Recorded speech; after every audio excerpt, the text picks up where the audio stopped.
मुनाफिक यानी व इदा खलौ इला शयातीनिहिम कालू इन्ना माकुम, सूरह बकरा। मुनाफिक यानी वो जब अपने शैतानी दोस्तों के साथ मिलते हैं तो कहते हैं हम तो तुम्हारे साथ हैं। व इदा लकुल्लदीना, यहां से शुरू आयत, व इदा लकुल्लदीना आमनु कालू आमन्ना, जब मोमिनों से मिलते हैं तो कहते हैं हम तो तुम्हारे साथ हैं, हम तो ईमान ले आए। जब अपने बुरे शैतानी दोस्तों से मिलते हैं तो कहते हैं हम तो तुम्हारे साथ हैं। इन्ना नहनु मुस्तहज़िऊन, मोमिनीन का तो हम मजाक उड़ा रहे हैं, धोखा कर रहे हैं उनके साथ, मजाक उड़ा रहे हैं उनका। तो ये मुनाफिकीन है। मौला कायनात के साथ मुनाफिकीन आए थे, जिनमें से एक खानदान अशअस का खानदान था। अशअस जिसके साथ में तकरीबन 5000 का लश्कर था। यह खानदान हमेशा से जो है वो मुनाफिक रहा है। जंग सिफ़ीन में मौला कायनात की मुखालिफत की।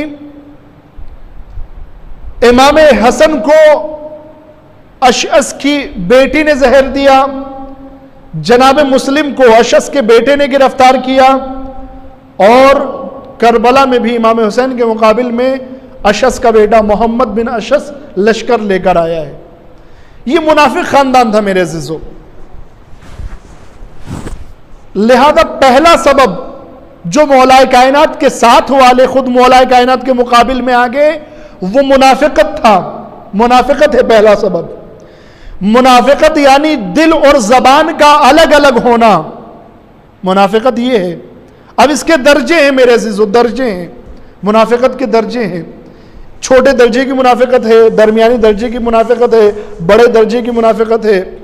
मिसाल के तौर पर मैं यहाँ पर मिंबर पर बैठने के बाद अच्छी अच्छी बातें करूँ, अमल की बातें करूँ और ख़ुद बेअमली करूँ, यह भी मुनाफिकत है।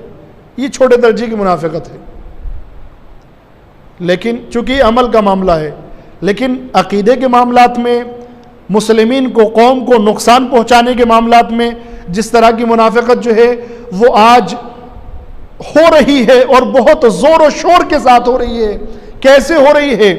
जितने भी मुतवल्लियान हैं जिन्होंने वक्फ बोर्ड के मेंबर्स को वोट किया है और 21 वोट वसीम मलाउन कुरान के खिलाफ जबान खोलने वाले शख्स और उसके साथियों को 21 वोट मिले हैं। 27 में से 21, बाकी 6 दूसरों को गए हैं।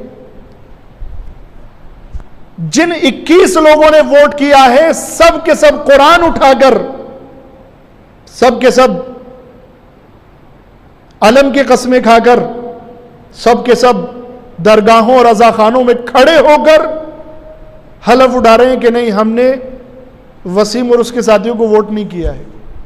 अब मैं यहां पर सवाल करता हूं, अगर आप में से किसी ने भी वोट नहीं किया है तो वहां पर क्या ईवीएम लगा हुआ था? किसी ने वोट भी नहीं दिया, फिर भी वो लोग जो है वो जीत गए, मेजॉरिटी से जीत गए। 21 वोट उनको मिल गए, बाकी जो है वो 6 वोट आते हैं। किसने वोट किया फिर? ये मुनाफिकत है मेरे अज़ीज़ों। ये दरमियानी दर्जे की मुनाफिकत है, कौम के साथ गद्दारी है। बल्कि अगर आला दर्जे की मुनाफिकत भी कही जाए तो भी मुश्किल नहीं है जाने मोहतरम। कुरान की कसम खाना, अलम की कसम खाना। अब हमें समझ में आ रहा है कि कितनी अहमियत है आपकी नजर में कुरान की और अलम की, कि आप जो है वो इसी तरह से। और इस जाने मोहतरम ऐसे लोगों से उम्मीद भी क्या की जा सकती है जो कुरान की मुखालिफत करने वाले का साथ दें। जो वोट कर सकते हैं वो कुरान की झूठी कसम भी खा सकते हैं। वगरना हमें बताएं फिर वो 21 लोग कौन हैं? अगर आपने, मैं एक मशवरा, अगर मेरी बात किसी के जरिए से भी उन लोगों तक पहुंच जाए, मुतवल्लियान तक अगर पहुंच जाए, एक मशवरा मैं उनको देना चाहता हूं। अगर आप सब के सब हलफ उठाकर कह रहे हैं कि हमने वसीम को वोट नहीं दिया है, तो फिर आप यूपी की गवर्नमेंट से मुतालिबा करें, इसलिए कि इलेक्शन गवर्नमेंट के अंडर में होता है, उनसे मुतालिबा करें, तकाजा करें, हम में से किसी ने भी वोट नहीं दिया है, फिर इन लोगों को वोट कैसे मिला, 21 वोट कहां से आए इनके? सारा मामला साफ हो जाएगा, सारा मामला साफ हो जाएगा। ना इराक से, ना ईरान से, ना आयतुल्लाह मकारिम का फतवा लेने की जरूरत है वसीम के बारे में, ना आयतुल्लाह सिस्तानी का फतवा लेने की जरूरत है।